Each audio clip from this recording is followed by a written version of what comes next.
I almost died.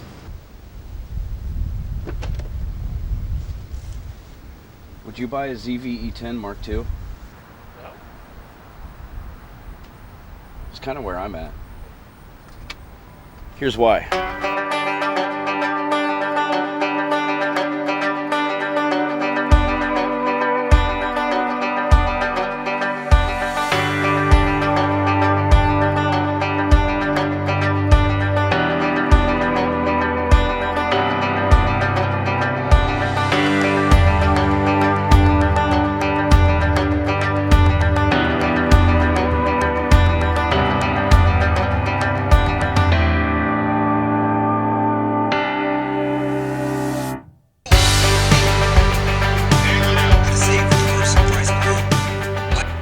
Oh, perfect.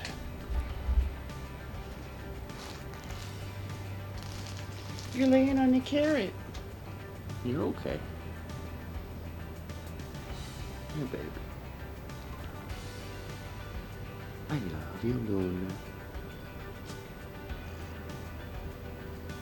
Did you pick a really warm room? Feel comfortable?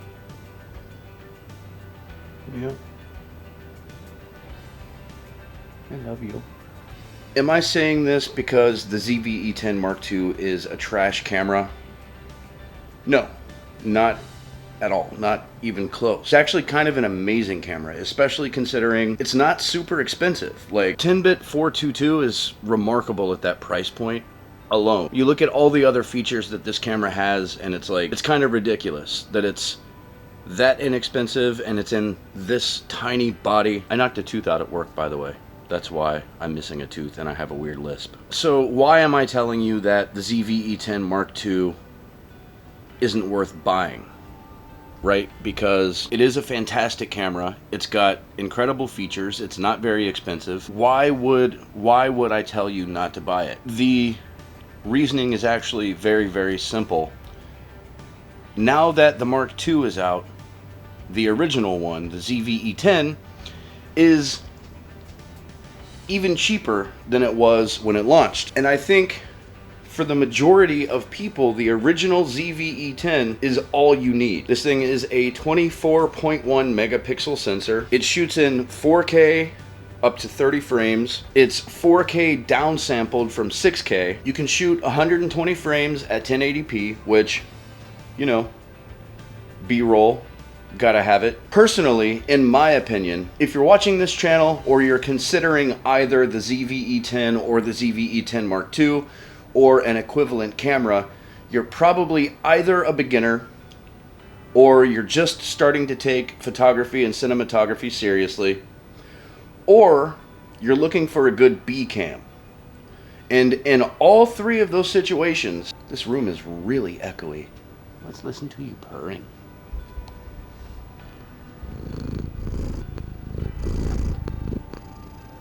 Look at you.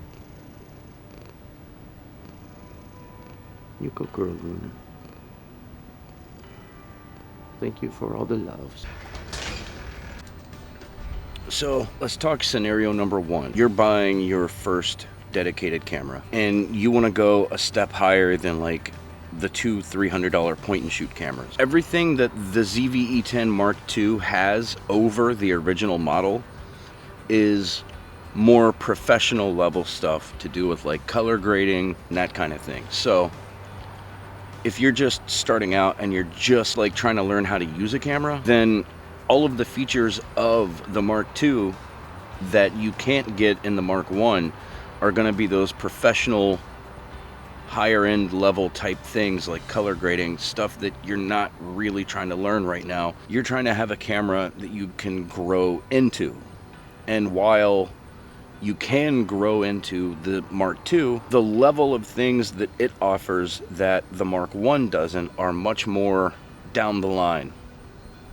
Right? The ZV E-10 Mark I is a great camera to buy to learn how to use a camera. So I think in that regard, you don't really need the higher end, more expensive thing when this camera can do everything that you're going to need it to do. And now that the second version of it is out, it's that much less expensive and you can save that money that you would have spent getting the Mark II and use it to get a better lens. If you buy the ZV E-10 Mark II with the kit lens, you're spending almost the same amount of money as you would getting the ZV E-10 Mark I and like 3 other good quality third-party lenses like the TT Artisans lens that I recently got, and it's autofocus and it works fantastically. So if you're first starting out and you want to like really dive into the camera and you want to take quality images and quality videos, but you don't want to spend too much, the ZV E-10 Mark I and a few quality lenses,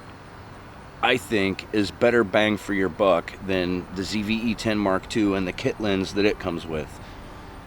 Now, if you're looking for a B cam, the same exact thing goes. If you've got a Sony FX3 or FX30 or whatever, like cinema camera, like you're that down the line in your progression with learning video, cinematography, photography, whatever it is you're doing, that you have one of those higher end professional level cameras and you're looking for a good B cam, I still think the same thing applies, because the footage from the Mark I is 4K downsampled from 6K.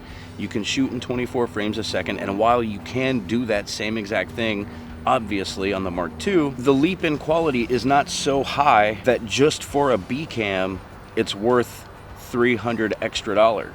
And if it is, then again, get the Mark I and some high quality third-party lenses like this other TT Artisan lens. The ZV E-10 Mark II is fantastic. If you've never purchased a camera and you spring for that one, you're not going to be disappointed. Unless you're like strictly photography, don't get that camera for just photography.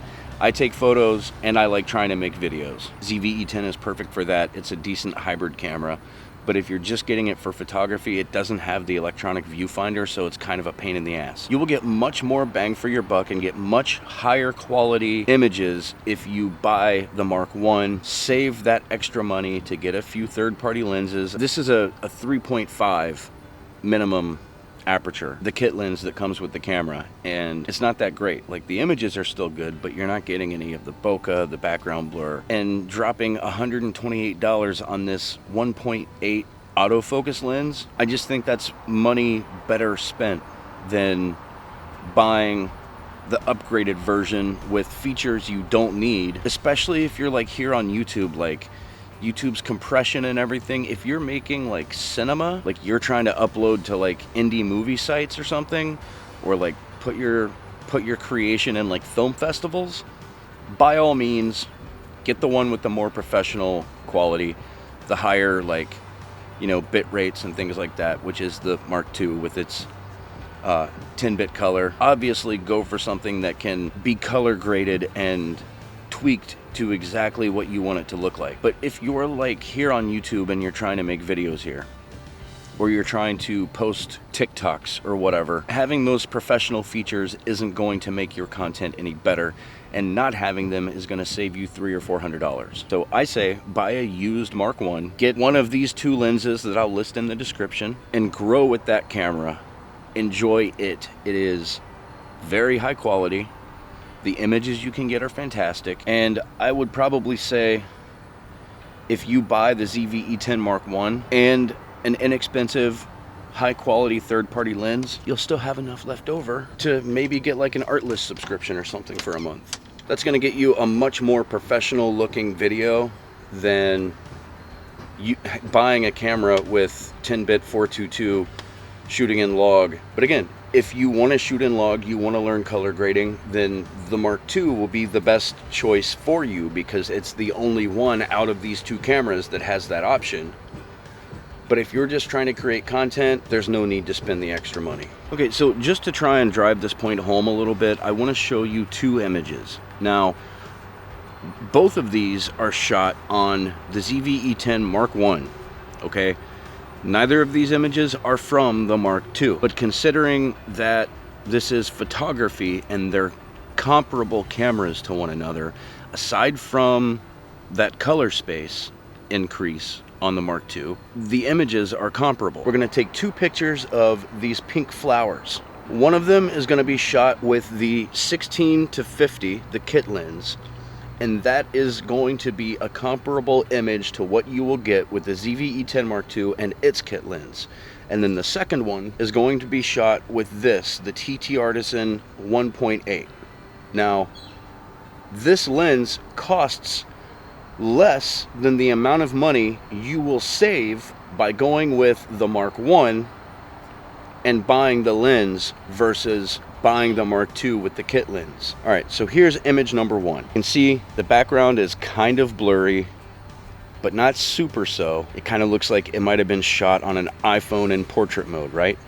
Now, here's the second image, and as you can see, not only is the image sharper, but that background blur is just a whole step above. So that's really the whole point of this video, is just to try and save you a few $100. At the very least, help you get a higher quality image for the money that you spend. Now go buy a camera.